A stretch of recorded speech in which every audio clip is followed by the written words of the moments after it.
So as a way of an opening statement, let me make this point, that it is known that the outcome document of the United Nations Conference on Sustainable Development held in 2012 in Rio, entitled "The Future We Want," and which set the stage for sustainable development goals, globally adopted in 2015, and in outlining our common vision, notes the following.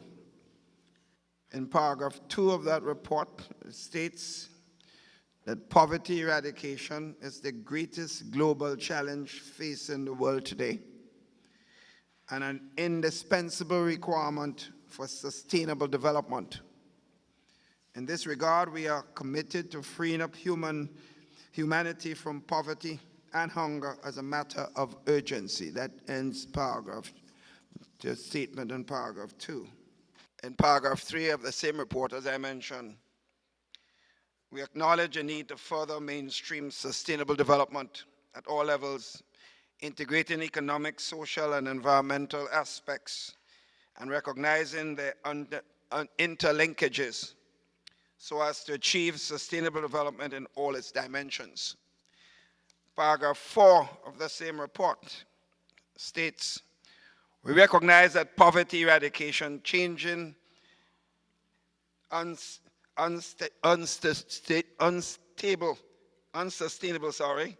and promoting sustainable patterns of consumption and production, and protecting and managing the natural resource base of economic and social development are the overreaching objectives of and essential requirements for sustainable development, unquote.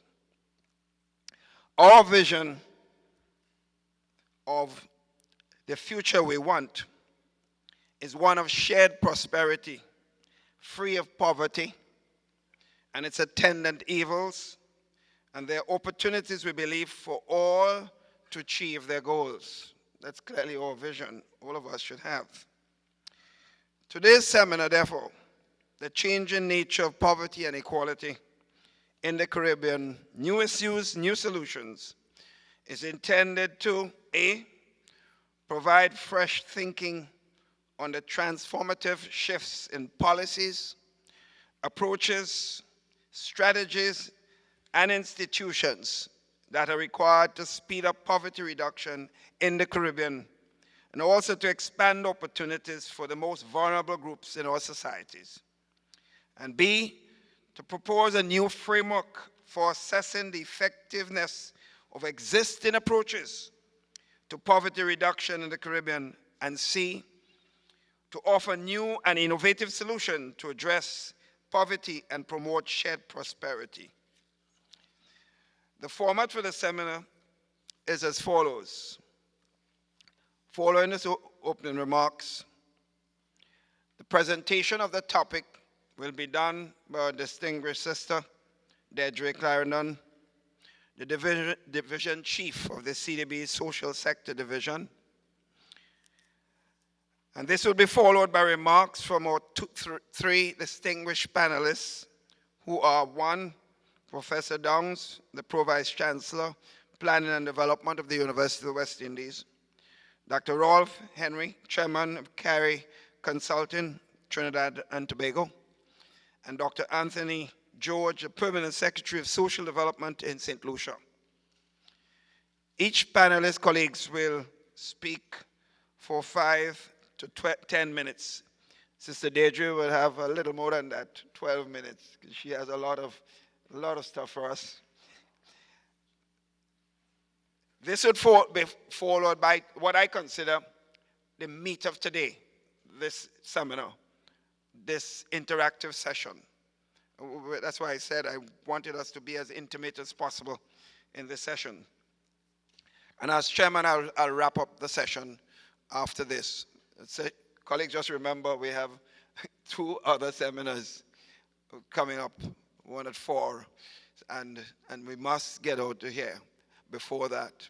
I told someone a while ago, I always finish my cabinet meetings on time. It don't last more than 2.5 hours. So this is a long one. if it is going to be like my cabinet session. So I look forward to keeping the time so that our colleagues coming after us will have sufficient time to deal with some of the major issues. So I introduce to you Sister Deji Clarendon, our Division Chief, CDB Social Sector Division. Thank you.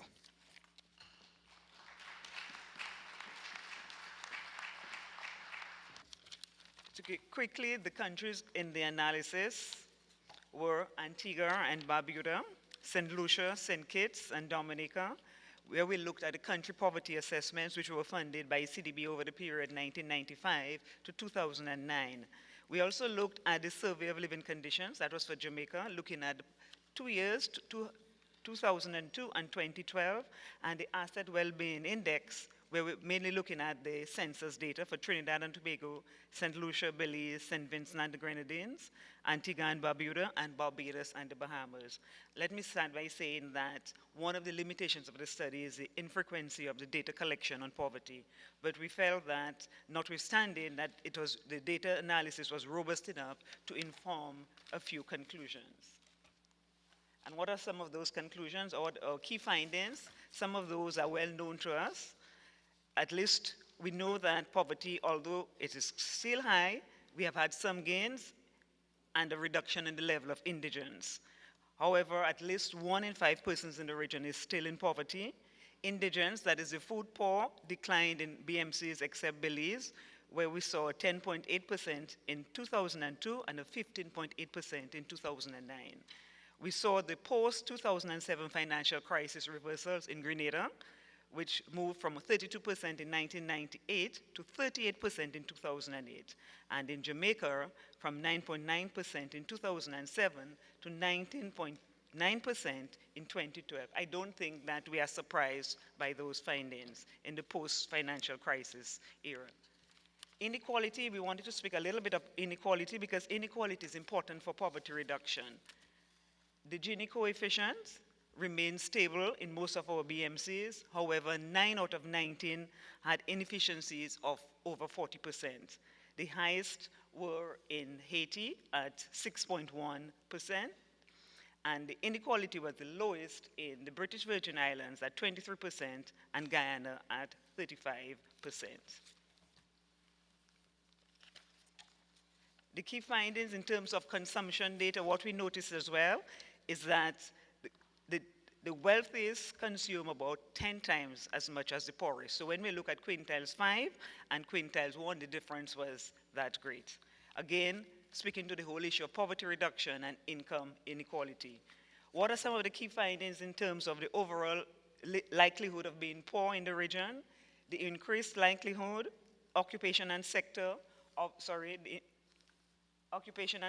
the household, the education, head of the household, and mainly heads of households with primary or below, the household size and household composition. So it was not merely the size of the household, whether it was a large household or not, but the composition of the household. How many dependents were in that household? How many of the household members were actually working?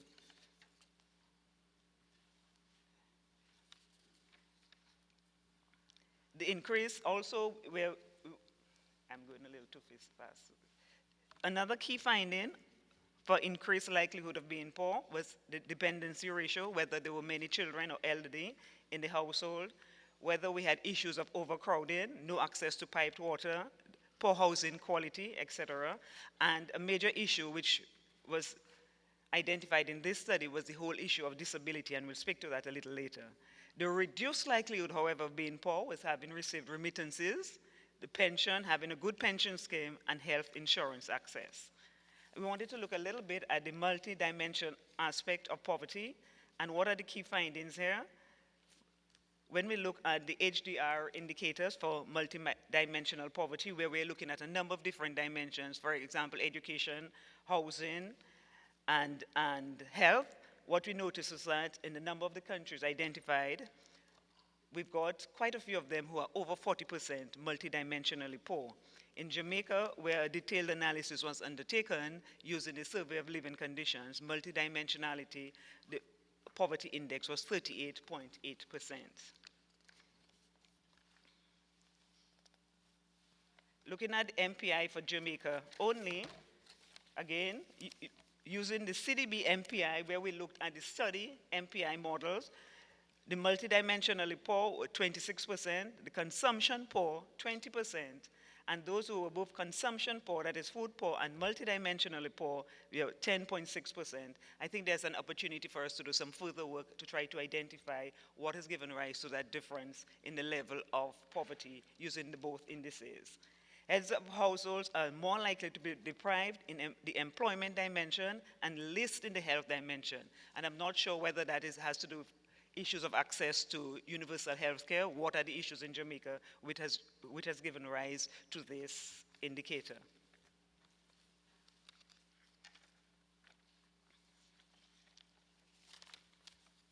The case, we wanted to look a little bit at the case for disability, because that is an area I don't think that has been well studied, and an area that we have not always identified as a key issue of poverty. And in Jamaica, having a disabled household member increases the probability of being poor for that household, both in being multidimensionally poor by 13.4%, consumption poor by 9.7%, and multidimensional and consumption poor by 6.3%.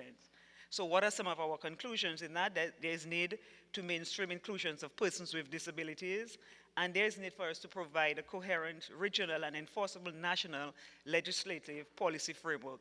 I think it also has implications for what we do in our education system. How do we treat with special education needs? Challenges in addressing poverty in the region. Again, the whole issue of the multidimensionality of poverty, we have tended to look at it in terms of consumption based only on income, but there are overlapping vulnerabilities of households. How do we treat with vulnerable those who are just above the poverty line? We've got one shock, one hurricane, one storm, and they are thrown into abject poverty. We need the whole technical capacity to assess and evolve from the basic needs to multidimensional poverty. Again, we have looked quite a bit at basic needs concept of poverty reduction. Therefore, we need to move from that to looking at multidimensional nature. This will allow for much better targeting of our social safety net programs. The challenges in addressing poverty, again, gaps associated with a plethora of social assistance programs. There are a number of social assistance programs, but what have we found in the study? That a lot of them are inefficient, they are not harmonized, there's an issue of institutional capacity and data management. Their efficacy in terms of the targeting, we have leakages, we have a number of people who are double dipping into those funds, and yet they're not effective. The traditional incremental approach to poverty reduction around social safety nets without integration of poverty reduction strategies within national development plans and economic policies. Sometimes they say we treat poverty as if it is a sector. It is not a sector. It is really a manifestation of what is happening in our economy.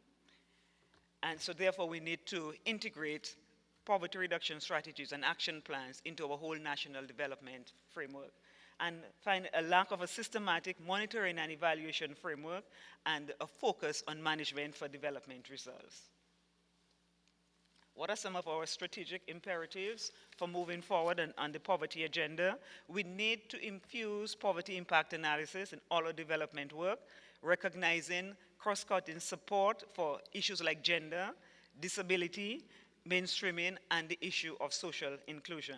We need to integrate poverty reduction strategies with national and regional development plans. We need to take a long-term perspective of the issue. And we need to expand private dimensions of poverty beyond public poverty to emphasize issues of livelihood. In terms of data management and strengthening, we need to support BMCs to adopt multidimensional poverty measurements approaches, something that we have started at CDB. We provided resources to the OECS Secretariat last year to allow them to enhance their capacity to undertake that kind of enhanced country poverty assessments on a multidimensional nature. Again, we need to strengthen, we speak about that all the time, but we need to strengthen our partnerships with our MDBs, our other development partners, to collect, analyze, and to share data on poverty. And we need to mainstream monitoring and evaluation, frequent processing and dissemination of results of interventions and poverty reduction strategies to inform decision making.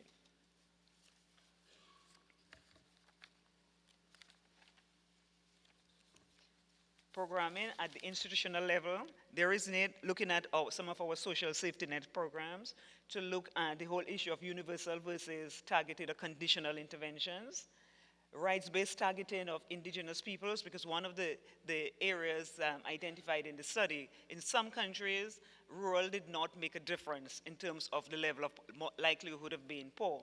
But in some other countries, for example, like Dominica and Belize and some of these countries, the indigenous population, which are mainly rural-based, there was this connection and increased likelihood of being poor.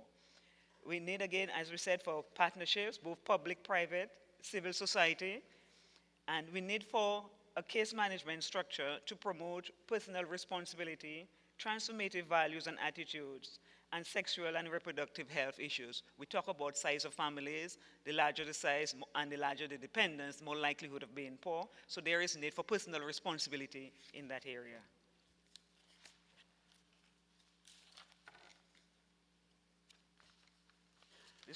Some of the strategic imperatives, technical considerations to facilitate integrated beneficiary management information systems, again targeting our whole safety nets approach. The need for us to look at issues, the graduation strategies. How do we get those persons that we have assisted, how do we move them out of those programs? More intense labor market information systems. We heard this morning about aligning our education system with the needs of the labor market. This is something that we have to do in a much more structured way. We need to look at issues of school to work transition, active labor market programs, including areas of TVET, entrepreneurial training, access to small and medium-sized enterprises and startup capital, and decent work. We wanted to talk a little bit of decent work here, because the study shows that it is not just a matter of being employed or unemployed, because there are quite a few people whom we would describe as the working poor. So it means that there's a quality of what type of work is likely to lead one into poverty. And there we are looking at issues also of relation to decent work, issues of health insurance, of pensions, ensuring that those, particularly those in the lower end, in services sector, for example, the tourism sector, who are quite often are women who are casual workers, day-to-day workers. During the off-season, they are given 2 or 3 day work weeks. How do we deal with those? How do we ensure that they don't slip further into poverty? So we want to develop a framework that will ensure that there is decent work, that they can have access to some kind of health benefit, as well as social security. In conclusion, let me say that the root causes of poverty and its correlates, such as unemployment, what we spoke of, low educational attainment, low productivity or high dependency ratios, really those are manifestations of something that is much deeper seated in our economies. And among those would be issues of macroeconomic performance, weak macroeconomic performance, weak fiscal management, competitiveness, we heard this morning, of the productive sector, and social and income inequalities. So we know that poverty and inequality reduction, including gender inequality, because yesterday we spoke about the whole issue of feminization of poverty. Here, although we are saying that normally it is always said that female-headed households are poor, but what we recognize that this is not a homogeneous group. Not all female-headed households are poor. The female-headed households who are poor are those not in a union, those with large families, those with elderly people, and quite likely those with disabilities, because many times somebody probably has to skip work to stay home with an elderly person or with a child who has a disability, and in most cases it is likely to be the woman. So those are some of the issues around gender in a number of ways, and how it affects poverty. So we need to look at the whole issue of gender equality as an integral part of poverty reduction. GDP growth, as we said, is necessary, but it's not sufficient, because we know that we have to find another mechanism for ensuring that all people access the benefits of the growth equally. We have seen the Gini coefficients, and we know that we cannot have really sustained poverty reduction without having made inroads on income inequality. Tackling poverty requires recognition of the multidimensionality of poverty. People can be poor on different fronts, and if you ask, sometimes somebody may be food poor and they don't recognize themselves as being poor, but we look at a number of other factors which correlate with the issue of being poor. There is need for multiple partners, as we've said, the public, private sector, civil society, other international development partners, and the poor themselves as transformational agents. Thank you.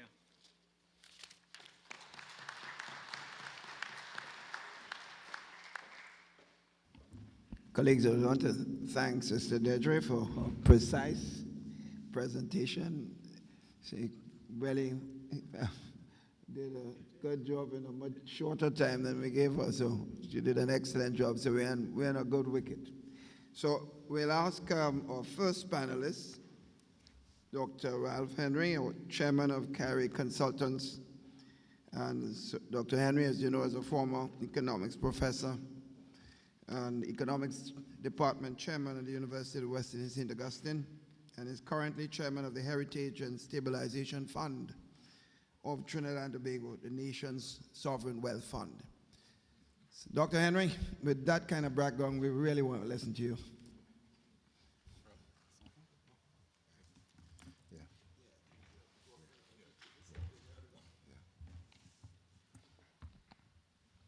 Thank you, Chairman. Good afternoon, ladies and gentlemen. I feel somewhat like a night watchman who is promoted to being an opening bat. But here we go, since I have just a few minutes. I want to compliment the CDB for the work that has been done and is reflected in this paper. The changing nature of poverty and inequality in the Caribbean, new issues and new solutions. And I think the presentation that we've just had identified some key issues that have come up in going forward and in attempting to lick the problem of poverty. But I want to place on record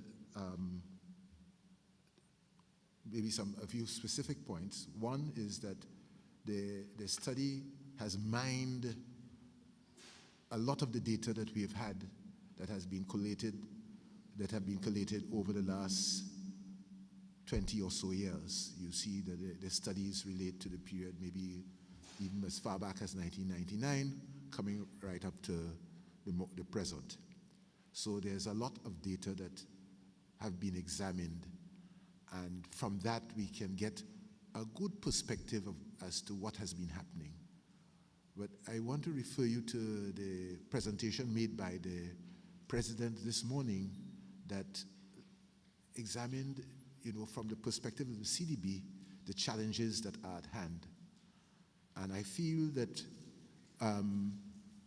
this study, which uses both a money metric approach as well as a multidimensional approach, that is, it focuses on poverty using a poverty line and identifies who are the poor, but it goes a little further to identify the poor by looking at some other factors than consumption or expenditure, to look at issues of health and education and living standards, etc., to come up with a multidimensional index. And you'd recall that there's a graph in the report that's just presented by Deidre that showed that over 30% of the population in the countries that were studied, over 30% were poor, and in a few cases, over 40% of the population was poor. So this is actually dreadful. Yes, the President said this morning that we have come a long way, etc. Over the latter half of the 20th century, we had made advances, and we seem to have, using certain criteria, arrived at human development indices that put us among the middle and high-income, high-performing countries. But at the end of the day, we know that the situation is indeed dreadful. And I think in looking forward to solutions and examining to what extent we have new solutions to arrive at, we should locate the discussion in some of the work done by our two of our previous presidents, Sir Arthur Lewis and William Demas, as well as within the work contributed by another of our famous economists and social thinkers of yesteryear, Lloyd Best, who would have wrongly condemned the the two former and would not be too comfortable being, associated in any discussion with them. But when you look back and look at what he was saying, they all, in a very real sense, have contributed to our understanding of the challenges that we face. Because they were thinking of our problem from a historical standpoint and could recognize that surely, in the case of Arthur Lewis, when he came up, when he, in a sense, had his own riposte to the Moyne Commission, which, as you know, came up with a range of social transfers, a social transfers approach to dealing with the problem of poverty in the Caribbean, he instead identified how we got people out of poverty through what you can do with expanding the labor market with productive work, jobs, etc.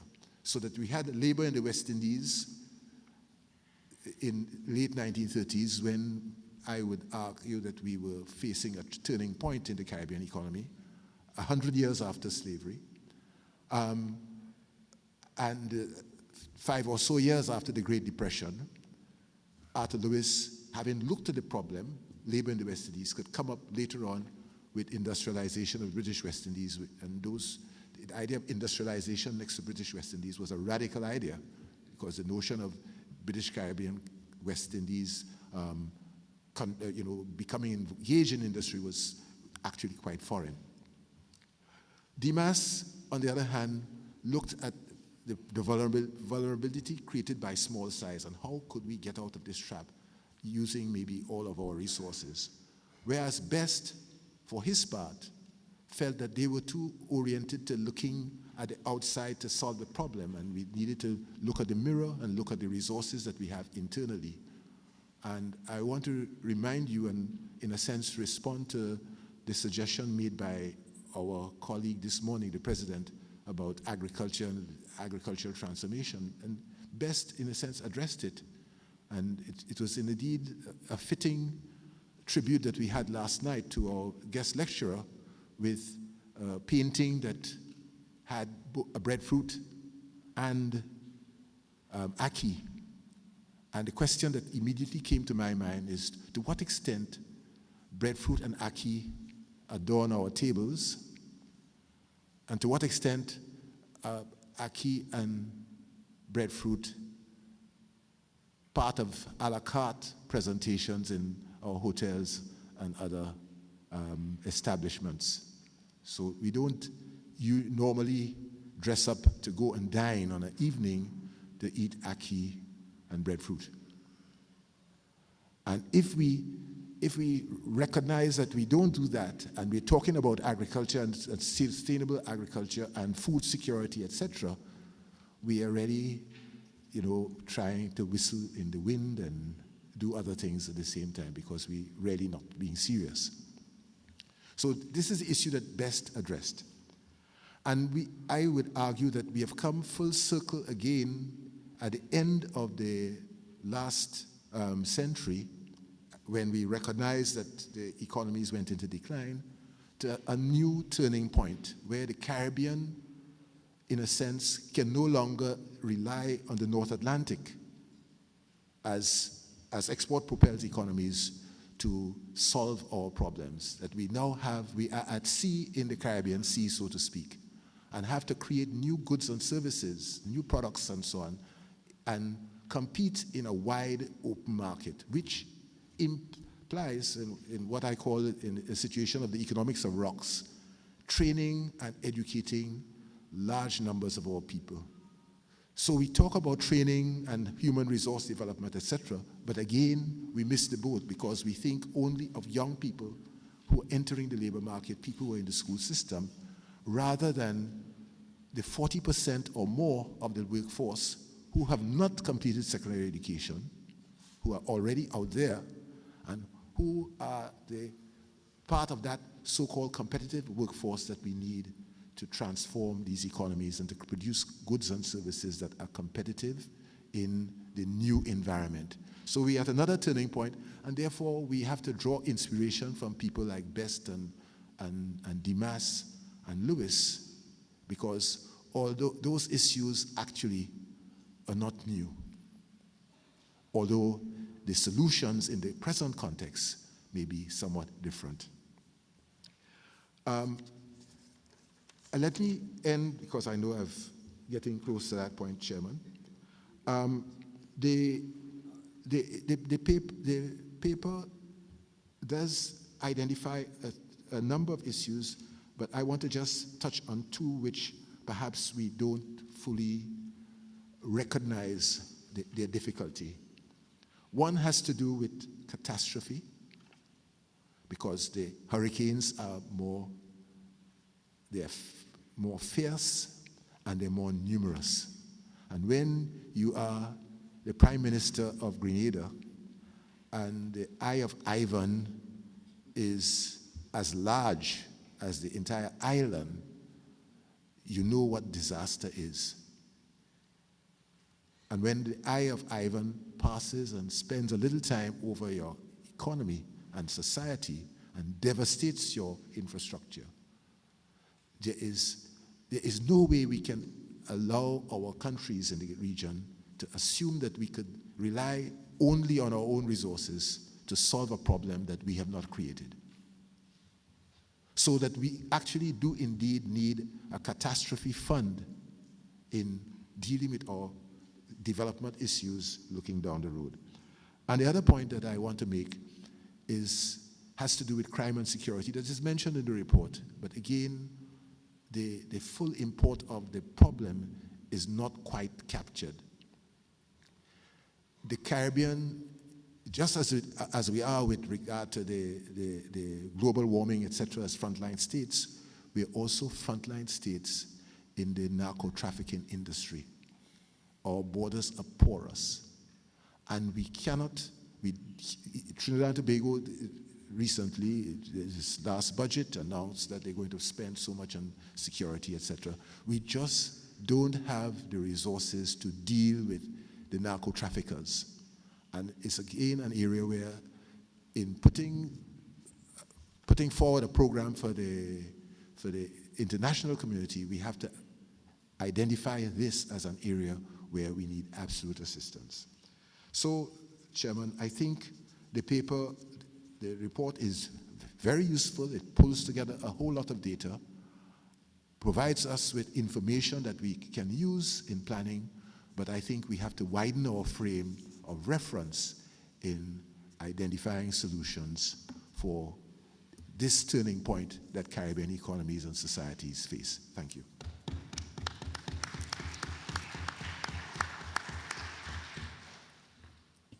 Colleagues, we want to thank Dr. Henry for his insights, and I'm sure that later on you'll get the opportunity to elaborate on any areas of interest that you wish to bring to his attention for his response. So we're going on to panel number 2, Dr. Anthony George, the Permanent Secretary in the Ministry of Youth, Development and Sports in St. Lucia. Dr. George, during 2001 to 2006, was the Executive Director of the St. Lucia Poverty Reduction Fund. He recently assumed the post of Permanent Secretary in the Ministry of Youth, Sports and Development and Sports, sorry. So, Dr. George, the floor is yours. Thank you very much. I would first of all like to express my gratitude to the Caribbean Development Bank and the authors of the study before us this afternoon, the changing nature of poverty and inequality in the Caribbean, new issues, new solutions. Having spent the past 2 days or so mulling through the report, I've kind of come down to some of just a summary of what I think is a summary of my own findings. The authors really present us with a comprehensive body of data and knowledge, examining the context, conceptions, analysis, and strategies, as well as evaluation framework for poverty, vulnerability, and inequality in the Caribbean.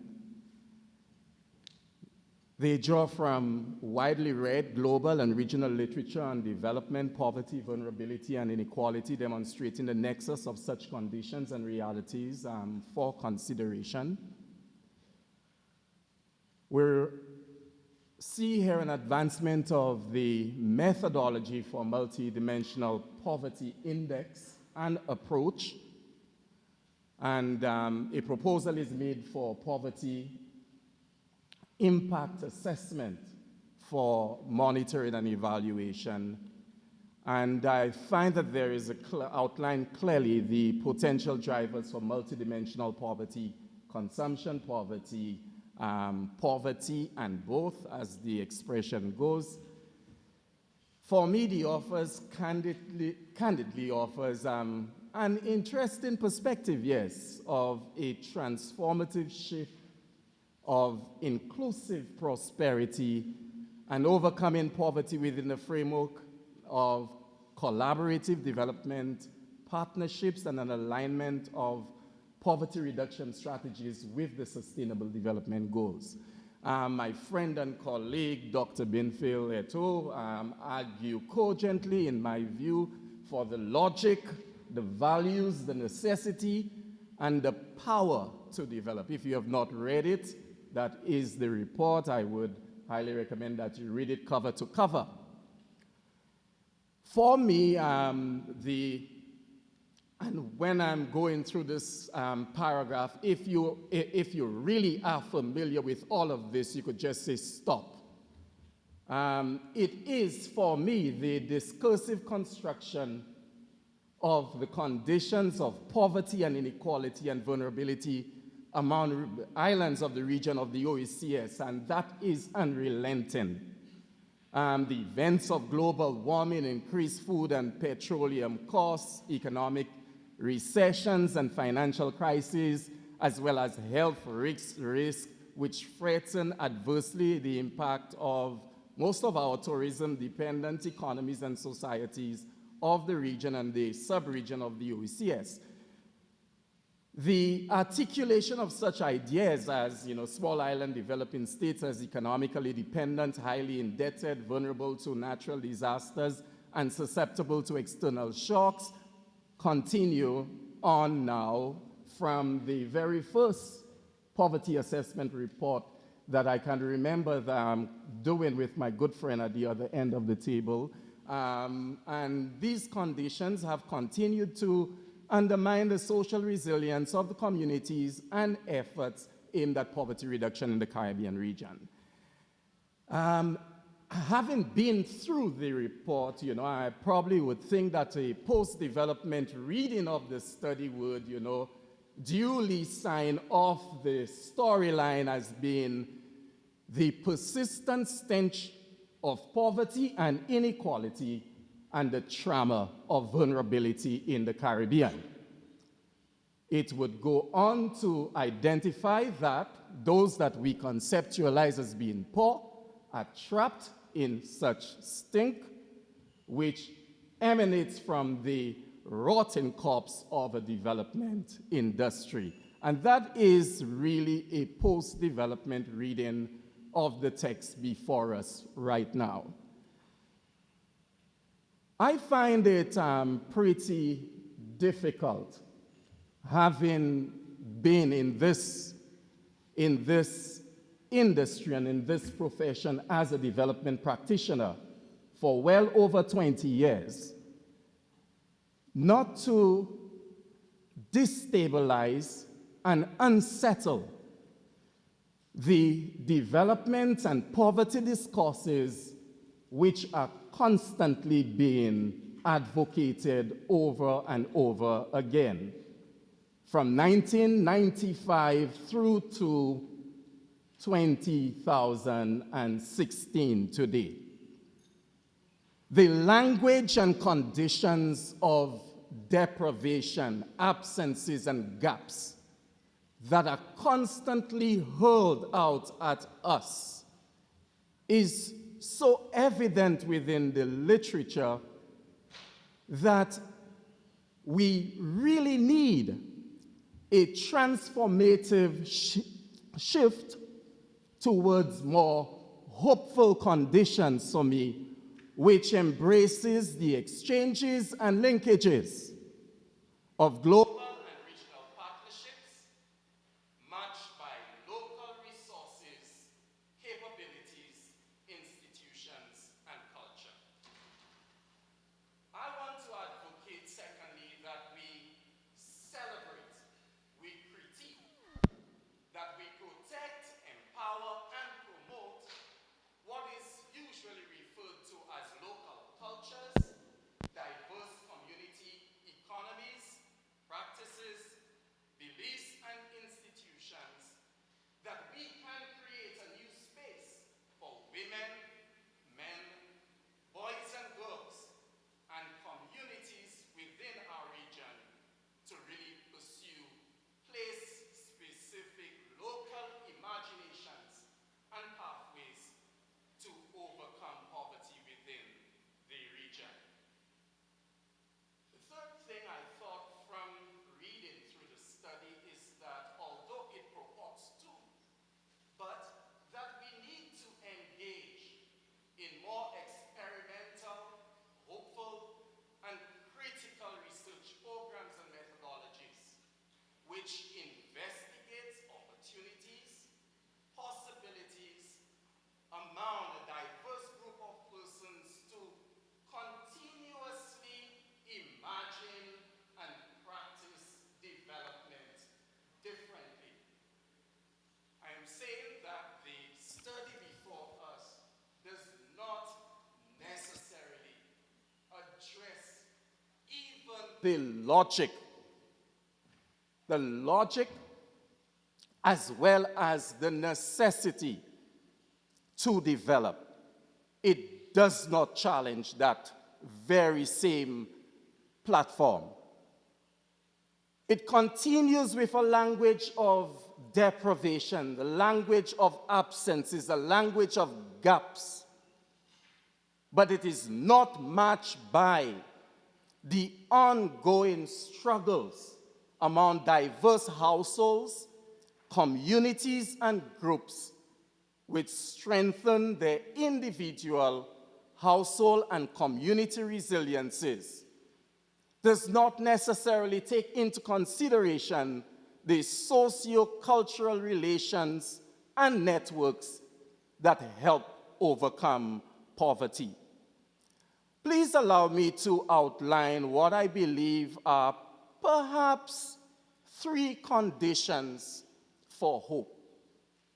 3 conditions for hope from the OECS and by extension the larger Caribbean region.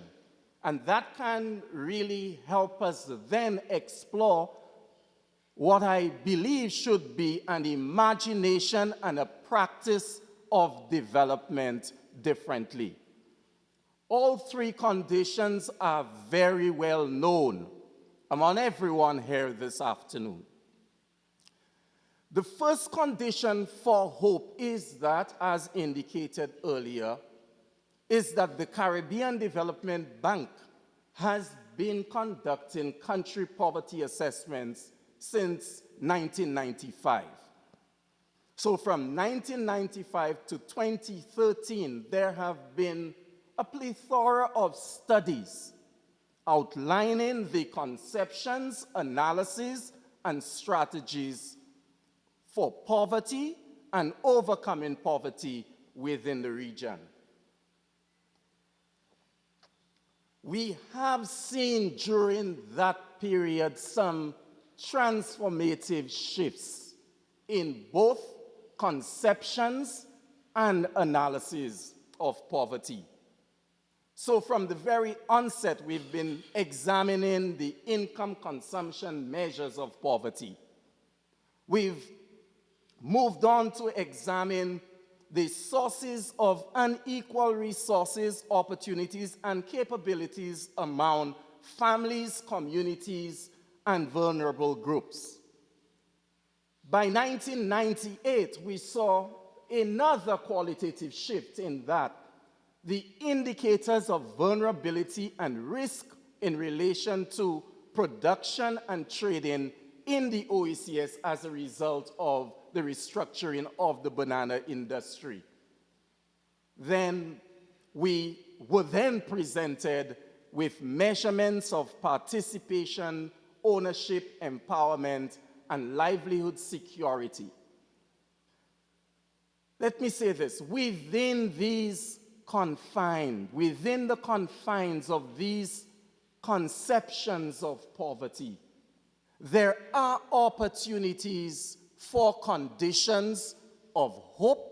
There are opportunities for us to explore from these very studies that we have right now. You know, there are opportunities for us to really examine geographies of endless possibilities. The new proposed enhanced country poverty assessment, which has been brought forward by the Caribbean Development Bank, further proposes, as outlined within the study, the multi-poverty index. And it goes on to actually look at, and what is very important, the frequency, the timing, and also the sequencing of various aspects of these studies. There are opportunities within there for us to, make that transformative shift from language of absences, language of deprivation, and to really understand the conditions of hope within our nations. Let me tell you this, friends, this is not just about changing the language. It is about imagining and practicing development differently. The second condition for hope that I would like to outline is that undertaken by the Basic Needs Trust Fund and that of other social investment funds within the OECS. Of course, the Basic Needs Trust Fund and its programs display the institutional knowledge, priorities, and practices of the Caribbean Development Bank and other OECS countries. There have been shifts and there have been a number of similar social investment funds which have been undertaken by various governments within the OECS, including St. Lucia and the Social Investment Fund, the St. Lucia Poverty Reduction Fund.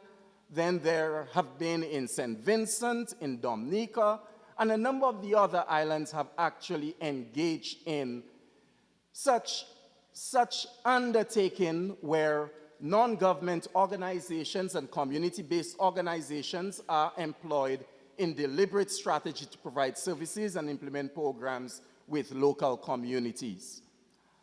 I think mention needs to be made of the International Fund for Agricultural Development and the Rural Enterprise programs, which were implemented many years ago as well.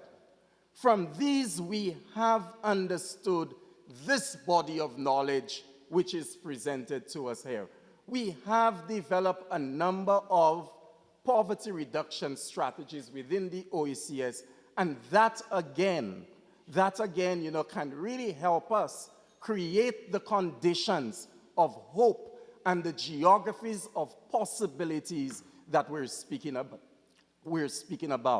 I'm not sure that time will permit me to go any further with this, but all of the literature that has been presented to us within the study, all of these strategies are clearly defined within this. But please, Mr. Chairman, just permit me to offer just one other condition for hope, and in examining some of the ideas of imagining and practicing development differently.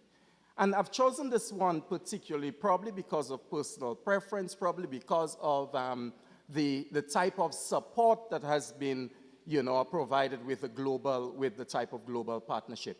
And that is the social safety net reform and the emerging work on the development of integrated child and gender-sensitive social protection in the OECS since 2008, moving on to present.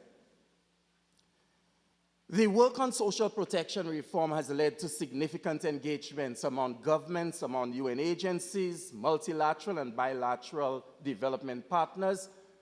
These have been accompanied by evidence-based advocacy with policymakers, key stakeholders in Barbados and the OECS countries. We've seen that through development partnerships, UNICEF, World Bank, UN Women, FAO, the OECS Commission, other country-level social safety net assessments were conducted, and these were done despite the little or no reference to it within this document. So we see a number of assessments which clearly outline areas of vulnerability and the need for social protection reform in Barbados and in the OECS. In St. Lucia, Grenada, St. Vincent and Grenadines, St. Kitts and Nevis, Barbados, Antigua and Barbuda, and extended to, I see my good colleague here, extended to Montserrat. These studies actually reveal the efficiencies and effectiveness of the country's current safety net systems. They highlight the need to focus on the poor and on children. They highlight the need for more gender-sensitive, gender-responsive reforms and the consolidation and rationalization of existing social assistance policies and administrations. Through this regional capacity building has been undertaken, South-South cooperation, knowledge management through a number of initiatives, as well as country-led social protection reform initiative. I'd better tell you because it's not in the research. In St. Kitts and Nevis, we've seen national social protection strategies along with other reforms in the social protection system. In St. Lucia, we've seen a national social protection policy, legislation, targeting mechanism. In Grenada, we've seen a national social safety net policy framework and consolidation of cash transfer programs. In Dominica, we've seen consolidation of cash transfers. In Antigua and Barbuda, we've seen the consolidation of cash transfer programs as well as social protection policy and legislation.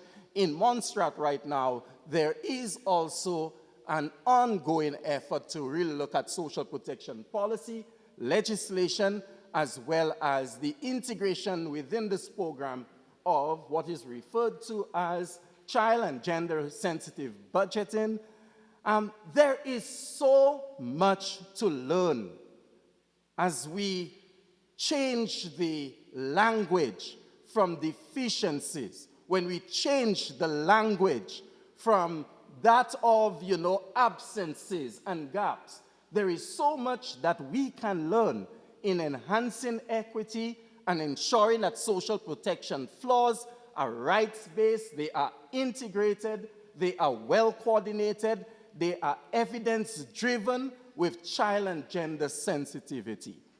Mr. Chairman, I said all of this to just say this, that the transformative shift that is required towards inclusive prosperity must examine the multiple voices articulated through interpersonal communications and negotiations to capture community storylines, discourses, institutions, language, social imaginations, and forms of struggle. Mr. Chairman, we must deconstruct our conventional poverty frameworks of conceptions, analyses, and strategies. We must come to the point of the realization and the empowerment of more contextual interpretations, experiences, and pathways for women, for children, for persons with disabilities. We need also to focus on forms of struggles to overcome poverty, which can really provide us with greater relevance within the sub-region. I would like to suggest a shift and really re-emphasize this, a shift from geographies of poverty to geographies of possibilities. And if you give me some more time, Mr. Chairman, sometime later, I will go on to elaborate a bit further. Thank you.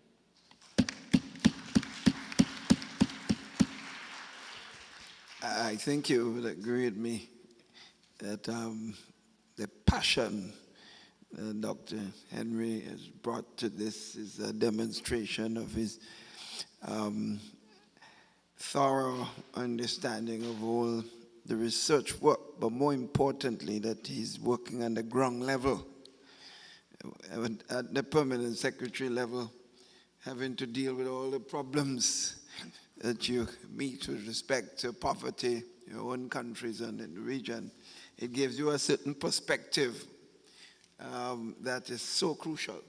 I think you certainly would have brought a dimension to this panel, which is absolutely crucial. So I want to thank you. I'm sure you'll get a lot of opportunity, because I'm sure the audiences can't wait to throw some pointed questions at you, to hear more from you. Colleagues, our last presentation is from Professor Downs, who is the Pro-Vice Chancellor of Planning and Development of the University of the West Indies. He's also served as University Director of the Tri-Campus Soarta Lewis Institute of Social and Economic Studies from 2000 to 2008, and is a recipient of several academic awards. Our brother, Professor Downs. Thank you, Chair, and good afternoon to all. First of all, let me compliment the bank for providing a very useful study of the current state of poverty and inequality in the Caribbean, with suggestions for how to deal with these issues. I only have one beef with the study, in that when I was director of SALISIS, we did a major study on Barbados on the country assessment of living conditions, and I didn't see it represented as fully as it should be in the report. But I will speak to Warren about that in a different time, in a different way. But other than that, I thought the study was very useful. A lot of the conclusions that we are aware of in the region where poverty is concerned are actually fully reflected in the report. So I've been asked to speak specifically about the issue of human capital formation, poverty and inequality, as it is outlined in the report, and on what sort of solutions we can bring to bear. I think the report itself focuses a lot on poverty, more so than inequality. That's another weakness, I think, that the report could have done a little bit more work on, the whole question of inequality, for the simple reason that the two areas are related in various forms, and I myself have worked on the issue of poverty and inequality in the region, so I'm fully familiar with it. So I want to speak in my few minutes on the relationship between poverty, inequality, and human capital formation, which reflects a long-term solution to poverty and inequality in the region. And when I speak about human capital formation, I'm really talking about very narrowly on the issue of education and training. That is the whole question of knowledge creation, skill development, capabilities, talents, and so forth. So that's really, I want to anchor it around that area in the interest of time. Given that, let me first of all look to what are the main observations that one would get out of the report when we look at the role of human capital formation in the reduction of poverty and inequality in the region. And first of all, we note that education, generally, reduces the probability of being poor. And there are various parts of the studies, both the regression, the econometric analysis that was done, suggests very clearly that higher levels of education are associated with reductions in poverty. That's the first thing that we see. So it's critical in that particular regard. Secondly, I think, and this is the point mentioned by Deirdre, there's a gender dimension to the issue. One, that education provides benefits for female who want to get out of poverty. And we are seeing that certainly in university statistics, where something like 70% of the graduates of the university are female versus the other 30. This suggests, therefore, that there are relatively high rates of return. And this raises the general issue that we have in the region about male underachievement and female achievement. So that's an important dimension, the gender dimension of poverty and inequality in the region from this perspective. A third interesting observation, and I'll come back to this in more detail later on, is that whilst we have universal primary and secondary level education in several countries in the region, that is in terms of high enrollment figures, there are persons with such education still very much in poverty. And the question arises, when you have a country with high enrollments in secondary education, why should we have these high poverty levels? And that's an interesting conclusion, and I will speak to that in a moment.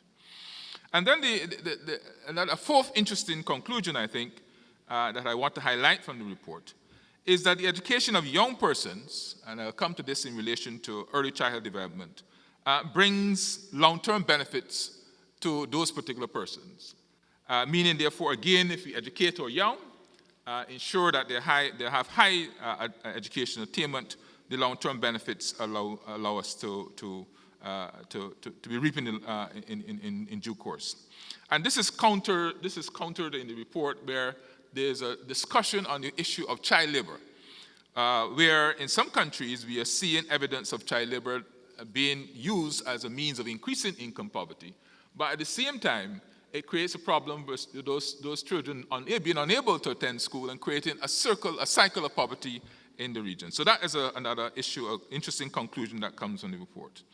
And the final one I want to raise, an interesting observation, is that remittances, especially from educated migrants, plays a very important role in assisting household income.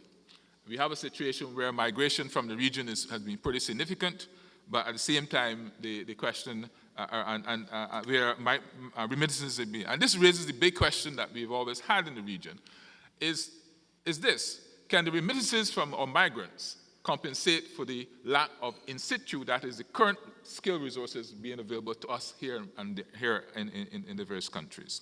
So those are some of the others. There are others, of course, but I just want to highlight those particular ones. So I think in general what the study says from the point of view of human capital formation is that we can get reductions in poverty in the region coming from enhancing the human capital formation of the various countries. That is, enhancing of education, enhancing or training. But I want to also state, however, that at the same time, human capital formation can have an adverse or influence poverty in a different way. That is a situation where the poor persons might be unable to attend schools. And I'll come to a study later on which points in the case of a recent study that was done in Jamaica, where it points to the issue that the inability of the poor to attend education and training institutions because of the lack of what I call enabling resources, whether it is transportation, whether it's books, whether it's lunch money, prevents them from getting the necessary education. That is enhancing the human capital. And we must therefore see the relationship not as unidirectional, but bidirectional in terms of looking at human capital formation, poverty, and inequality. So this leads us, therefore, to look a little more detail at the nature of human capital formation in the region. And I want to state up front, as we said, as Deidre had indicated in relation to economic growth, that human capital formation via education and training can have a significant impact on reducing poverty and inequality, but it represents a necessary but not a sufficient condition for poverty reduction. That is critical, because clearly you want a situation like my chairman mathematician will understand, that you want it to work both ways. That's what necessary and supply. That is, the human capital formation provides the supply side, which supplements other supply side variables in relation to reducing poverty and inequality. But certainly we have to focus a lot more, and I think the report and also Deidre's presentation indicate a lot more we need to do on the demand side, that is creating jobs, enhancing economic growth, and so on. And this basically is what I regard as a challenge for poverty reduction and inequality in the region. That is, how do we work on both the supply side, demand side, and sequence them in such a way that when those graduates leave the education and training institutions, there are jobs there to be provided. And in many cases, what we have is a situation where people leave the education institutions, there's no jobs, even as self-employed, and therefore the problem that they're back into the rut that they're in. So I want to look at human capital formation at 3 levels: the preschool level, the in-school level, and the post-school level. In terms of the post-school level, what we see in the region is that little attention has been paid to the issue of early childhood education. But empirical work that we are seeing throughout the international, various international, research or in other countries, we are seeing, therefore, that children that lack foundational skills to enter primary school suffer throughout the whole time in the school system. And therefore, we need to pay a lot more attention to early childhood interventions in terms of long-term reduction in poverty.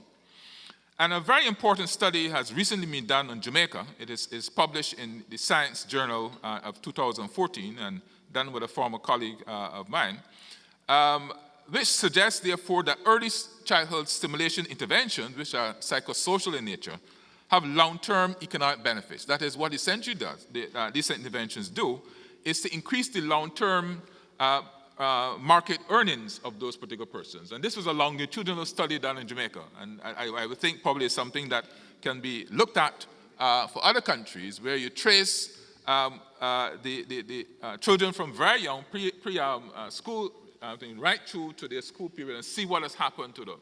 And that particular indicates very clearly that children from poor households in Jamaica did very well when they had that early stimulation in the thing. So much so that the PATH program in Jamaica is now being extended to incorporate early childhood development component.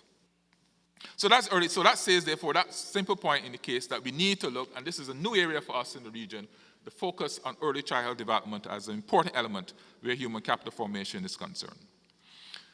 In terms of in-school human capital formation, this is when you're in the school system, there's several problems that exist. What we have is a good side. The good side in relation to the school system is that the average years of schooling of the adult population has increased over the centuries, over the decades. In 1960, for example, the average years of schooling for adult was about 4.3 years. Now it is about over 10 years. So we have, and that rivals many OECD countries. I mean, we're really up there. Secondly, there is now, as I said earlier, near universal enrollment in primary and secondary levels in several countries. And education expenditure as a percentage of GDP again rivals the OECD. We spend a lot of money in relation to education and training. And I'm quite sure the Prime Minister will agree with that. And they said, we're up there. But we have some problems. That is, after 11, 12 years of formal schooling, we have school laborers who cannot find jobs. Secondly, we find that if you look at the labor force in the region, between 45 and 60% of the adult population, many of whom have been through the secondary school, have no formal education certification to signal that they have a certain level of productivity or aptitude to do anything in the labor market. The average pass rate in standardized tests, such as CSEC as an example, have been particularly low. That is, in one study done by CXC, suggests, therefore, that between 2005 and 2013, the English A, let's use English as an example, the average pass rate was 59%. And the mathematics, you will note this, Chair, since you're a mathematician, was 37%. But yet we are talking about STEM and developing STEM. That's an issue. We have challenges in respect to high levels of absenteeism in the CSEC examination. And that's been a concern. I know my previous Vice Chancellor, who was chair of that CXC, had remarked that to me. There are a number of persons who they entered to do the examinations but failed to turn up. And secondly, there's the issues in relation to poor attendance at school, especially in rural areas where they lack enabling resources. There are problems associated with inability to attract qualified teachers due to either low pay or violence in schools. Many children in the school system are forced to follow a fixed curriculum that they must complete by a certain age in many respects. And they are, in many cases, are unprepared for such a curriculum.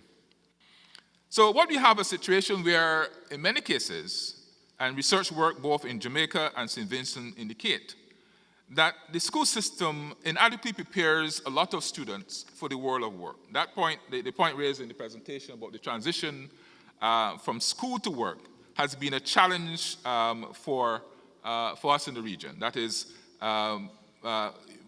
those two studies that I've seen for certainly suggest, therefore, that there's what we call an asymmetric information problem. That is, the counselors don't know what happens in the labor market, and the employers don't understand what's going on in the school or don't contribute to what goes on to the school. So therefore, what we need is a partnership that would allow us to be able to blend these two.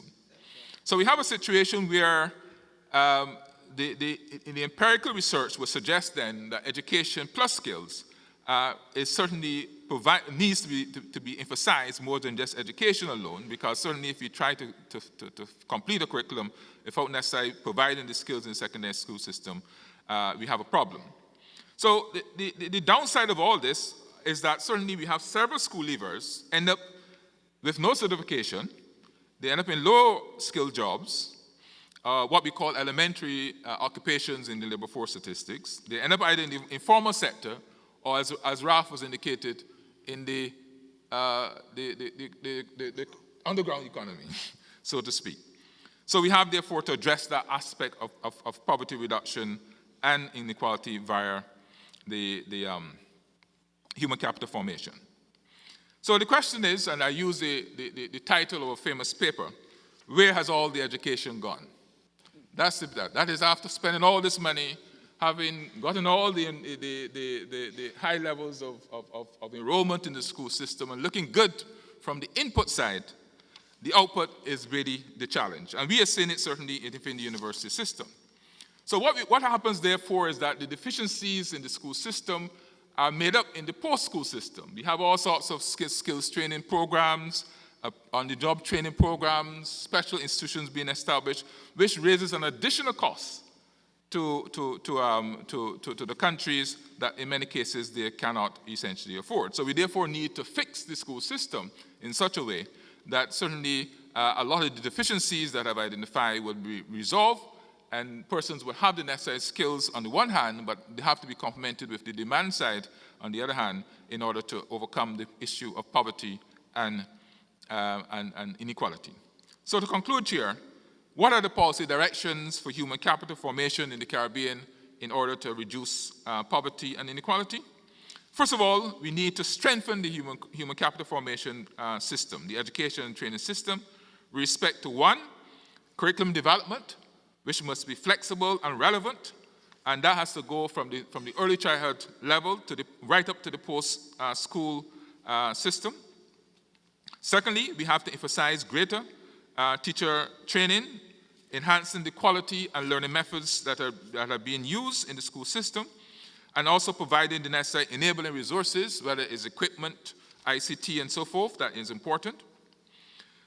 We have certainly to engage in greater career guidance in the school system so that the transition from school to work is much smoother, and therefore we need to bring partnerships from the private sector, especially the employers who absorb these particular persons into the school system much more than we have done. An important point also is that we have to engage in greater special education, especially for slow learners or persons from resource-poor households. The question here is that we do not want to leave anyone behind. That is, each person, in my view, has a particular resource to provide. And what we have a situation so far where we have significant wastage in the system by resources not being deployed in the way in which we should. And of course, since certification is always a signal to something in the labor market, we need to develop certification in such a way to reflect the knowledge and skills that the students have learned in the educational and training system. Secondly, Chair, we have to enhance the labor market information and human resource information system to provide information on what the new skills are, to resolve the mismatch problems that we have, and provide better policy choice. I think that has been made by Deirdre's presentation also. I think the issue of labor market information system has been around for such a long time. We are now trying within CARICOM and the university trying to get at this again, but more frontally. But certainly it's something that we need to do a lot more work on. Thirdly, we have to develop new production areas. I think the presentations this morning suggest then that within the Caribbean, we need to find new production areas to enhance job creation so that it matches the output of the human capital formation system. That is, and this means, therefore, that we have to find new ways, new sectors to employ people, even if not necessarily in salary jobs, but even in self-employment entrepreneurship. Fourthly, we have to enhance the household enabling factors in cases where persons are unable to benefit from the education system fully because of the lack of enabling resources such as transportation, equipment in IT, books, and so forth. We have to find the necessary resources to build out these enabling factors so that they themselves, people from very poor households, can benefit from the education system. And this is related also to the need that in many cases to alleviate poverty, we need to provide the necessary tax and expenditure incentives to reduce poverty and inequality through the human capital formation system. We already have examples of this in the region, the conditional cash transfer systems. We have the PATH program in Jamaica, and also we have an IEL program in Barbados, which we just did. IELTS program, BRIDGE program, which we just started. And finally, Chair, the point I think made in the report and re-emphasized by Deirdre in his presentation, we need to do much more in relation to monitoring and evaluation of, in fact, there's almost a whole chapter which deals with the whole question of we put these various policies and programs in place, but we fail to monitor these particular programs in place to know exactly whether or not we can scale them up or whether or not they're working to the extent to which we expect them to. So in short, Chair, I think the point is made in the report, and I've just elaborated some of the elements, that education and training human capital formation is critical to a necessary condition for enhancing poverty, reducing poverty and inequality in the system, but it must be supplemented by demand-side policies which focus a lot on job creation and employment. Thank you very much.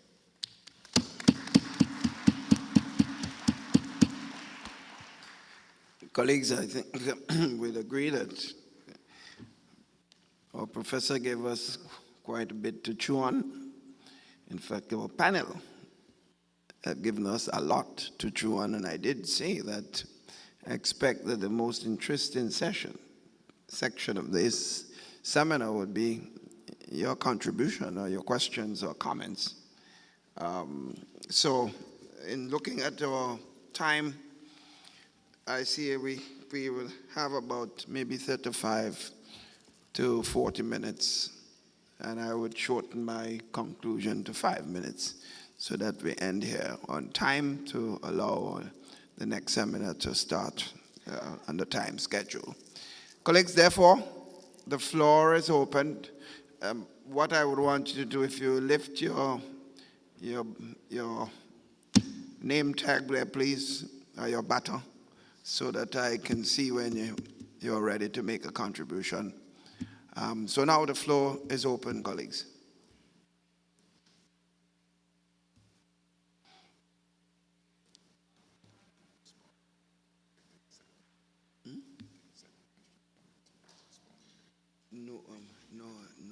Let them ask the questions. Yes. Questions, comments, colleagues? What? Oh, you're at the back. You can come forward because you have to use one of the mics.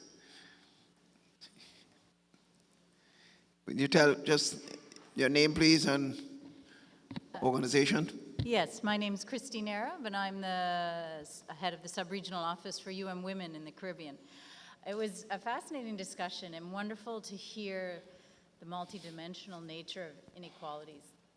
I wanted to probe a bit the points that each panelist touched on. Why is there a discrepancy between the level of education that women are getting and the level of education that men are getting and the employment statistics? Because in the employment statistics in all of CARICOM, women are less employed, but the difference tends to be not great. Yeah, let's say 51% of men are employed and 48% of women. So it's a difference, but it's not vast. But yet the education statistics are vast. And I think if you look at age over 30, that is where you see increasingly, I guess my question is, what assumptions can be derived from that? As Women, we have a number of assumptions based on that, but I do think part of it is the degree to which the education attainment is relevant to the labor market? That's my question. Is the degree to which the education attainment is relevant to the labor market if you have that distinction? And even in the poverty statistics, we see men and women are almost equally poor. Yeah, there's no evidence that more women are poor than men. It's just that women's households are much larger. So the poverty is whereas men tend to be single and poor, elderly and poor. So I wanted to speak to that. We are often asked as UN Women to do more around boys and education, but then when we talk to some of the boys, they're more concerned about the labor market and the relevance of education. Thank you for the question. For two reasons, I want Deirdre, who did an excellent presentation on and being a female, and Professor Downs, who also did an excellent one, and he's a male. So I would have both of them to say a few words to you on that issue. Thank you. Just my attempt to answer Christine. I think there are several issues in relation to women and the labor market. And if we start at the school system, what are the subject areas that girls are involved in? When we look across, we have become at CDB very much involved in TVET. And when we look across the span of subject areas, the girls are involved in hairdressing, home economics, and so on. The guys are involved in the engineering, the plumbing, the kinds of subjects where they're carpentry, where they're likely to go out and find employment or to create their own jobs. So that is an issue. Not only at TVET, if we look at university as well, in terms of the social sciences versus I don't want to say soft and hard sciences, but in terms of the STEM subjects, where you see many more, a greater percentage, even now where we've got 70-30, in terms of the sciences, I think there are still many more young men involved in those subjects than there are women. I mean, I think, and there are still gender stereotypes in the labor market force itself. When we look at the number of women who are involved, probably with the exception of Jamaica, women who are involved at higher levels of management who are in the boardroom. So the glass ceiling is still real. It is still there. I mean, there might be a few cracks in it, but that is still an issue. But I think fundamentally, we have to yes, they are being educated, but in what areas? Subject choice, I think, is still critical in terms of employment opportunities.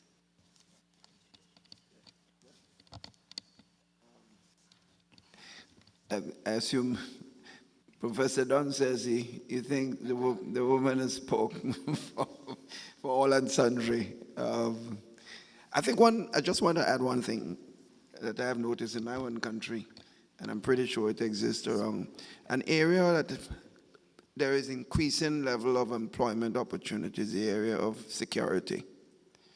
And we have to accept that. More and more people more and more concerned about security in individual countries at all levels. And there are not a lot of women who seem to be applying for or equipping themselves appropriately. And so that's an area I just wanted to mention for this work based on. And there are thousands of people in those countries that are employed in those areas. Our police force, for example, I don't believe it has 10% women. And those women that are there are doing an excellent job. So how come not more of them are applying for those positions? So I just raised that for what it's worth. Sure, Deirdre? Just to make a quick comment on that and relate a story which was told to me by a Jamaican lady who was in security, and there are issues around that as well, because she said, look, if I get pregnant, I cannot afford to have this pregnancy show for quite a while, or else I'll be kicked out of the job. So for her, that was a major issue as well, that purely because she was a woman, this would have been a factor affecting her job. You're suggesting there a level of bias in the system? Well, there are things that would have to be done to ensure that okay. run after the thieves and whatever. It's part of that kind of job itself. Okay. Colleagues, more questions, comments, suggestions? This is your time.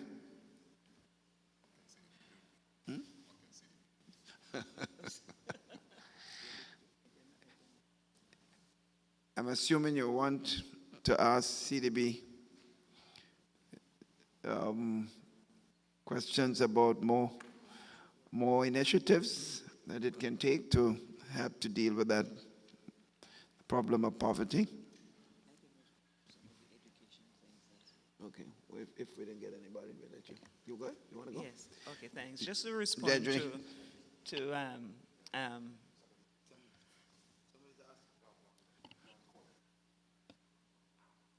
I'm not.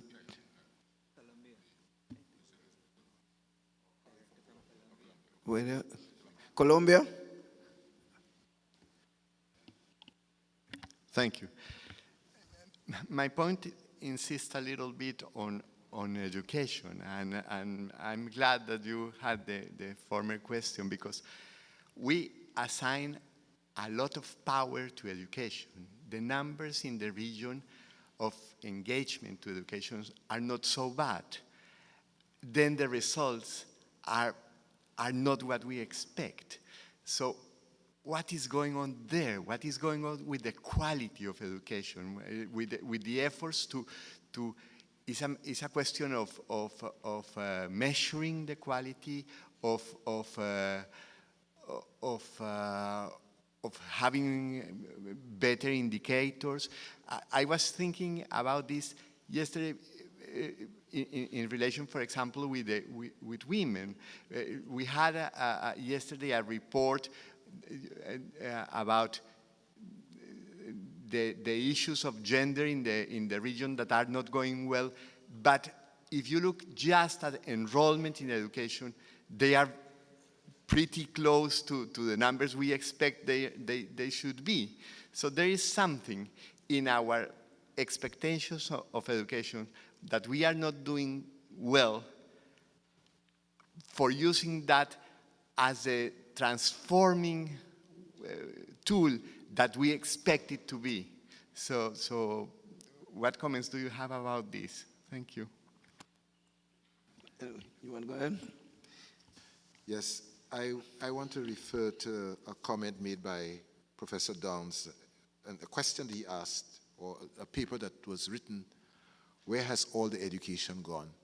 We have actually spent a lot of money at education. At.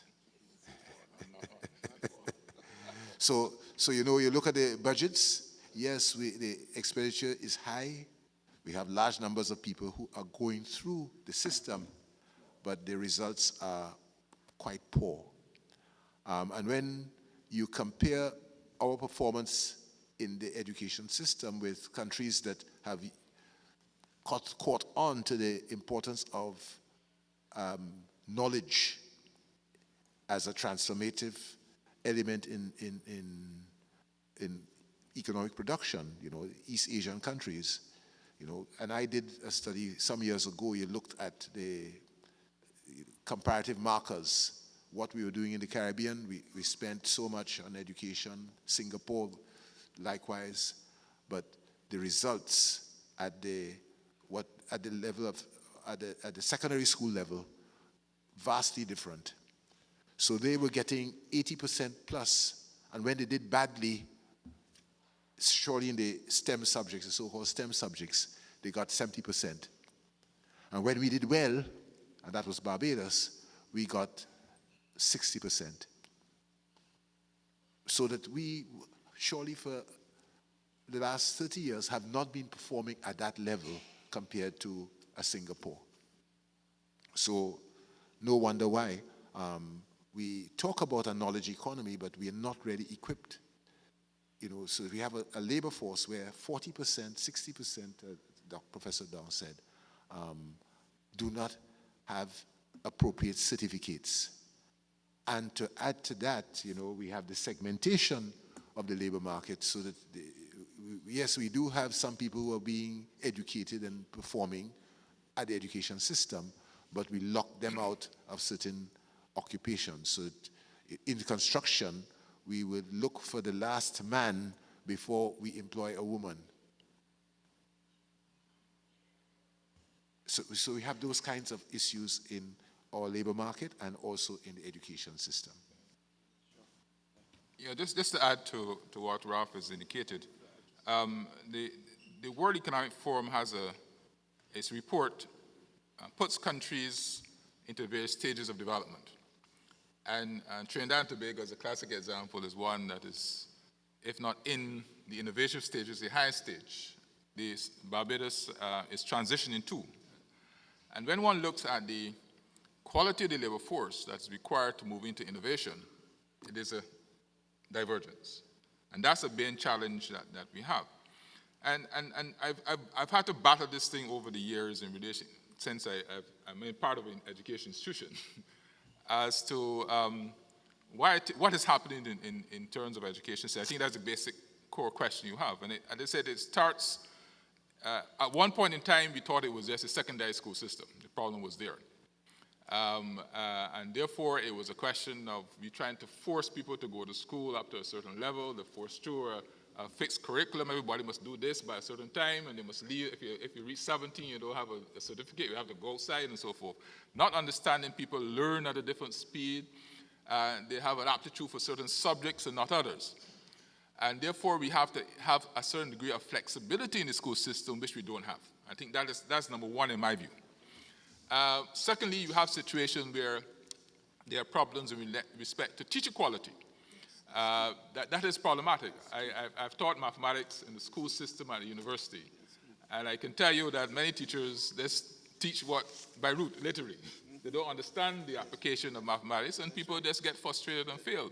They don't understand that a carpenter needs to understand rudiments of mathematics, although he's a carpenter or a mason, right? And you just have to talk to a mason or a carpenter who comes to your house to do some work, and you see what you understand. He might overcharge you too, and you have to be mindful of that. So we have problems in the school system, have had problems, and I say it started, the earlier work focused a lot on the secondary school system, but since then, a lot of it has moved to the early education system, and I think Jamaica might have been one of the early countries that look at it, and hence this particular study, to recognize that there were problems even before you get into the secondary school system, that they're there. So, and it has not only to do with the school system, but also, I would argue, to the home environment within which we operate. Because the results, the studies that have been done on achievement of students also point to being home environment as being critical. Yes, within those set hours that you have me in the school system, you can do what you have to do. But if you go into an environment that isn't conducive to continuing that, you're going to have a problem. So you have that difficulty. And then the other issue that I think Ralph raised too in relation to how do we compare relative to other countries? To my knowledge, only one Caribbean country has ever sought to check to see how it's doing in relation to the international criteria. The PISA, right? Yeah. I think Trinidad is the only country, and I think it stopped. I think it started and it stopped, if I remember. I don't think I've seen recent results. To get a sense of where you're at internationally. And no other country, despite the fact Barbados, my own homeland, talks a lot about all this good education and so forth and so on. Yes, we have high enrollments, 100%, but we have never put it to the test in terms of the output of the system. Right? So I think certainly what I would suggest in my presentation is that in terms of what the CDB can do, is to therefore look for projects that will help us to deal with issues in the school system in relation to teacher training and learning methods, especially in the sciences. I think that is where a lot of people have problems, and especially mathematics, I think myself. And also in the home system, whereby you're exposed to a computer in the school, but when you go home, you have no computer system to continue that work, or working in family. So you have to be able to develop that. So working on the school system is important. Some work in terms of funding in relation to early childhood development programs is also an important element, because we are seeing that is where the root problem can be in some countries. And then in many cases, what it would do, and one last point, the issue of developing skills within the school system, right? In many cases, we learn this certain academic stuff. I went to school where it was primarily academic. But my father was a skilled trader, a skilled craftsman. So I had to learn by trial from him and not from the school system. So the empirical results are now showing that education with skill enhances the economic returns of persons more so than just education alone. So therefore, we have to find ways and means of being able to introduce skill systems, and this means bring the employers, private sector into the school system much more integrally than they've been in the past. And I think Ralph and I did a study on Trinidad together many moons ago on the issue of the vocationalization of the education system vis-a-vis taking the vocational and technical education outside the education system. So we have to relook at where we put it in terms of skill development. So those are some additional points I want to raise. Mr. Chair, I don't mean to beat this one dead, but... You go ahead. Yes, but I think a lot of our governments have invested and have spent quite a bit of money providing access to education. I think with the demographic transition that as the islands are going through, you would realize that it was very important to have universal primary and secondary education. I think quite a bit of the finances was spent there. The quality of education, of course, that issue has been raised here, and it needs to be examined. But we still would need to examine the relevance of the education to the individual, and not just the school as a center of learning, but it goes on to the intra-household dynamics that's really taking place there. You know, we have great expectations of education for our children. We have great expectation of education for young people within our society. Most don't see the relevance of what is being taught at school to even their own personal development and occupational well-being, livelihoods and so on the other. There are a lot of dynamics that actually work within even communities. And these local narratives, these storylines need to be incorporated within any expectation that we have. I mean, we need to re-engineer our own societies. You know, our societies that use schools as merely babysitting opportunities for even parents. The societies need to be re-engineered. We need to look at the relevance of education, the motivation of the individual, the investments in quality education, and a whole lot of intra-household and community dynamics taking place within and influencing the educational outcomes we have. Good idea. One point. Just to speak a little bit about, and in reference to what Andrew said, in terms of education, what we are doing as CDB, for us, quality has become our main driver. That is the focus now of our education interventions in the countries. So what we have been focusing on are issues of teacher effectiveness and school leadership, because we recognize that really a good teacher can teach and the child will learn under a tree, really, if you've got the kind of quality of teaching. So that is where our focus is. We are working with some of our teacher training institutions to infuse that kind of training, the whole issue of differential learning, ensuring that each child, you've got 20 children in the class, and they may have 20 different learning abilities and styles. And therefore, how do we equip our teachers to allow them to teach, to allow to have excitement in the whole teaching learning dynamic so that this child really wants to learn? So that's the area for school leadership. Again, we recognize that a good school leader will, and we have had a lot of good stories of schools that have bbeen transformed around the region with good school leadership. So the focus on TVET, again, our area of focus, we have been working with CANTA, with the CARICOM National Training Agencies, to ensure that, now what we are talking about mainstreaming of TVET, to ensure that every child, that you don't sit 16 subjects and you don't know how to hold a hammer or whatever it is. So that's the kind of thing that we are looking at to mainstream TVET, to mainstream those kind of competencies, to look at learning outcomes in a different way, based on competencies, working much closer with the private sector, ensuring that in some of our projects, we actually train the private sector persons so that they understand how to instruct, because many of them have the technical skills, but they don't know how to pass on that knowledge. So those are some of the things, recognizing that quality of education, access is not a big issue for us, but the access to quality education is still a major bottleneck for us. Early childhood development, foundational, we must look at it. And again, how it interacts with poverty is the fact that many of the children who are participating in early childhood development are from the better off families, because it is still, there's still no, across the region, it is not a national provision. So we need to invest as national governments in early childhood education. Those who can afford it, the children, they're already starting off with a deficit if you're poor, because you cannot attend, that kind of training. So you're already behind the A-ball. What some of the projects we're looking at, we have been working with the roving caregivers who provide with these women who have trained. They go into communities and help mothers so that they understand, how to stimulate these children, these young children from 0 to 3.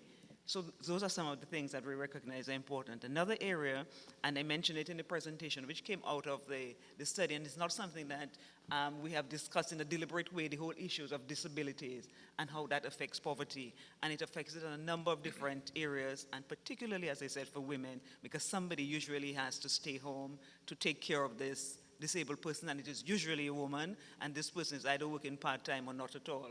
We want to look at it on the other end as early as possible. How do we deal with children with disabilities, learning disabilities, or physical disabilities in the classroom? So we are talking about, there may be situations where we may be able to mainstream to have the children be part of the normal classroom, but I think there are cases where the challenge is so severe, it's expensive, but we need to look at those young people and ensure that they have an opportunity to become productive citizens. Yes. Yes, quickly. I can't allow this occasion to slip by without making the point that we have to focus on the people who have already left school and are in the labor force and need to be upgraded. So it's lifelong education and learning.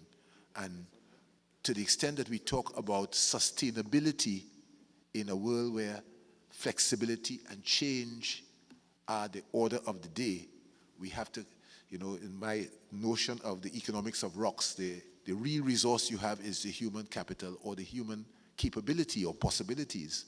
And it's what's in the heads of your labor force.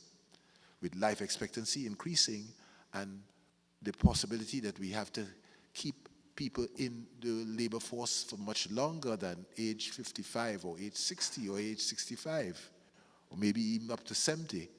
We therefore need to upgrade our people such that at any point in time we have a labor force that is in with the current information and technology. And that means creating systems and procedures such that our people can embrace the new knowledge and information. So it's the society has to invest. And when I say the society, I'm not talking simply about the ministries of education and training, but the people themselves. We have to inculcate that thirst for learning on the part of the labor force. Yeah, this is a small point I want to make, and it hit me, I know I saw it. In the report, and the most recent Human Development Report on Human Development develops this multi-dimensional index. And it keeps making the same mistake over and over again of focusing a lot on the input side. It's a problem that you mentioned from Colombia. That is, it has here under education, years of schooling and school attendance.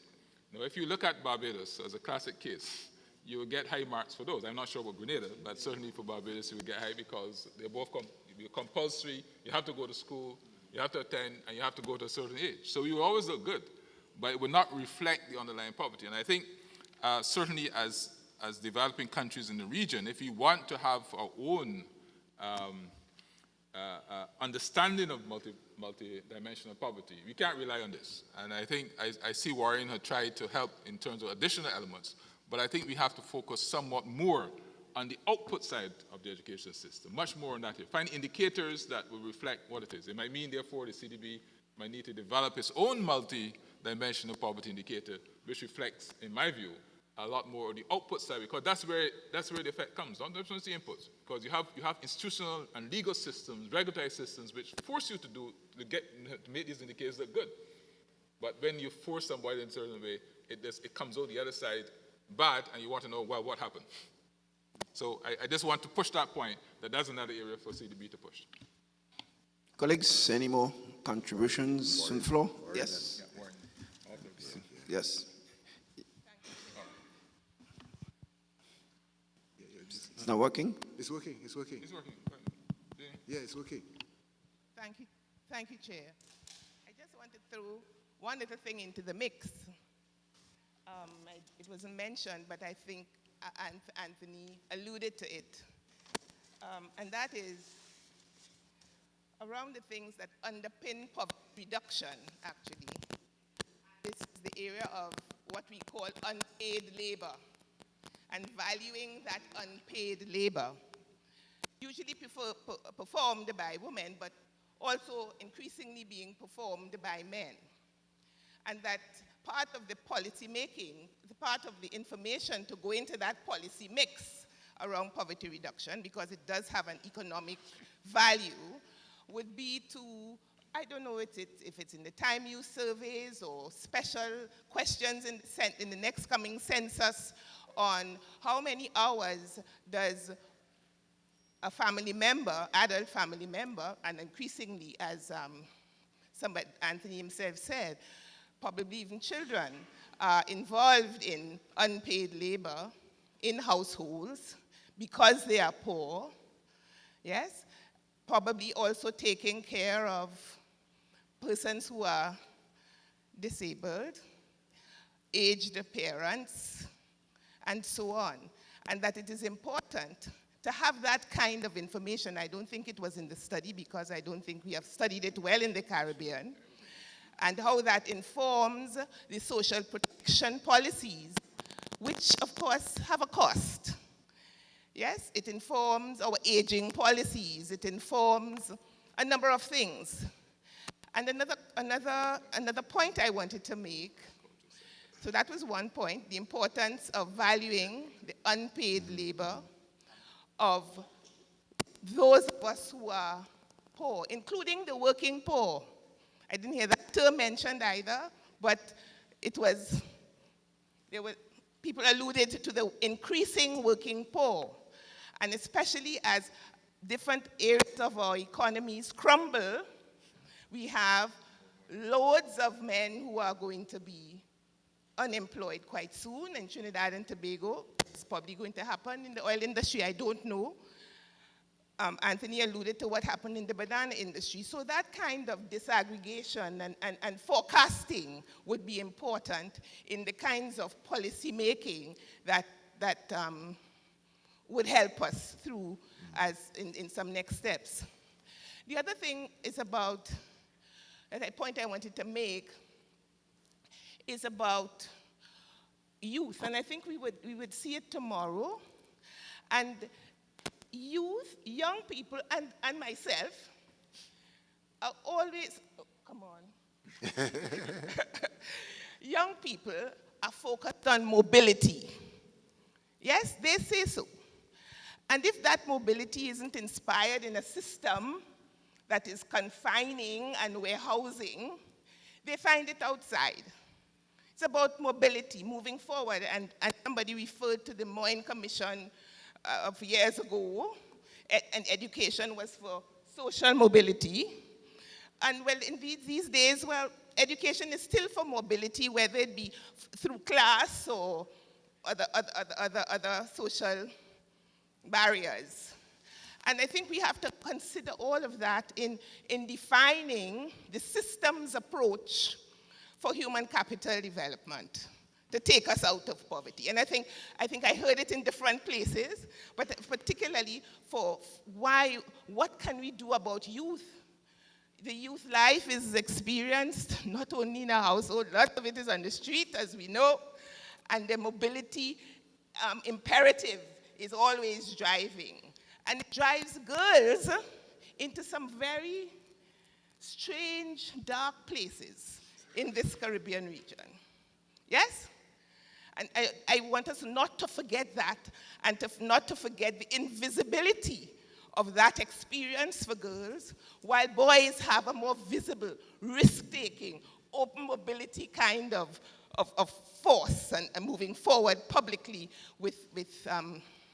when we're looking for the things that excite them. So I say as we are going forward, especially as we look at the multidimensional aspects of poverty and the approaches that will result from that, that we think of the person as child, as mother, as grandmother who may be assisting with taking care of children and having to do work around that in her latter years, that we take all of these things into consideration as a life cycle experience of poverty. So when we talk of intergenerational transmission of poverty, we need to disaggregate these things. We need to disaggregate the demographic called youth when we speak, yes, by age and a number of other factors. So I'm just putting these things again on the table as we move forward. I haven't used the word gender at all, but you know it is there. And as we move forward with the new approaches to what we see, and the new approaches are still very deeply embedded in things that are very human, whether they have come from of our experiences of history. We all want to move forward. And I think it is that forward movement that gives us that impetus to look at better policy options for our people. Thank you. Thank you, my dear sister. Dr. Giorgio, what's comment?